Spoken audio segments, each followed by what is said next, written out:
नमस्कार मंडळी, आज आपण बघतोय लग्न कार्यात समारंभात बनवली जाणारी मिरची, ज्याने जेवणाची लज्जत अजून वाढते। त्यासाठी इथे 2 किलो मोठी मिरची घेतली आहे। ह्या मिरच्या खूप जास्त तिखट किंवा एकदम कमी तिखट नसतात, तर मध्यम तिखटाच्या आहेत। मिरच्या स्वच्छ धुवून हातानेच मिरचीच्या देठांसकट असे 2-2 तुकडे करून घेतले।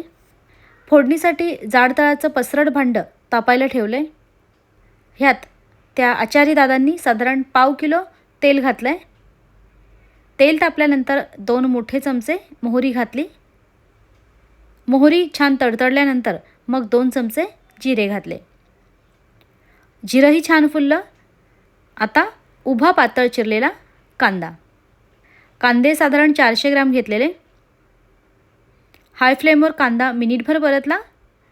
त्यानंतर मिरच्यांचे तुकडे घालून मिक्स केलं। मिरच्या देठासकटच घ्यायच्या, त्याने चव छान येते। मिरची 2 मिनिटं कांद्यावर परतली। त्यानंतर यात टोमॅटो घालूया। 4 मोठे टोमॅटो घेतलेले आणि टोमॅटो पण उभाच चिरून घातला। त्यानंतर चवीनुसार मीठ, साधारण 2 मोठे चमचे भरून मीठ घातले। मध्यम आचेवर 2 मिनिटं व्यवस्थित मिक्स केलं। त्यानंतर हळद घालूया। हळद 1 मोठा चमचा घातली।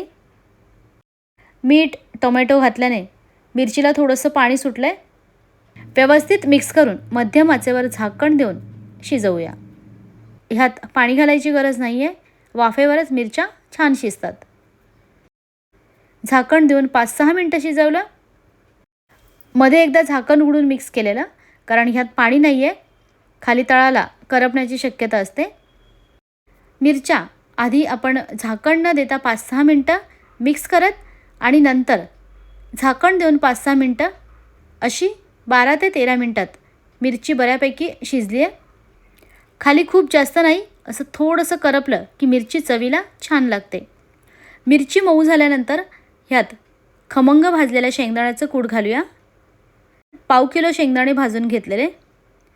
शेंगदाण्याचं कूट हलकंसं जाडसर ठेवलं आहे आणि हे किसलेलं ओलं खोबरं।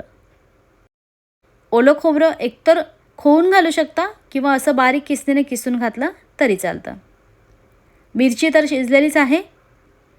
मिरची अगदी गाळ शिजवायची नाही, म्हणजे मऊ शिजवायची, पण तिचा गच्चा न होता असं जरा अख्खी अख्खी दिसली पाहिजे, म्हणजे वाढायला सोपं पडतं। गॅसची फ्लेम हाय करून एकदा व्यवस्थित मिक्स करून घ्यायचं।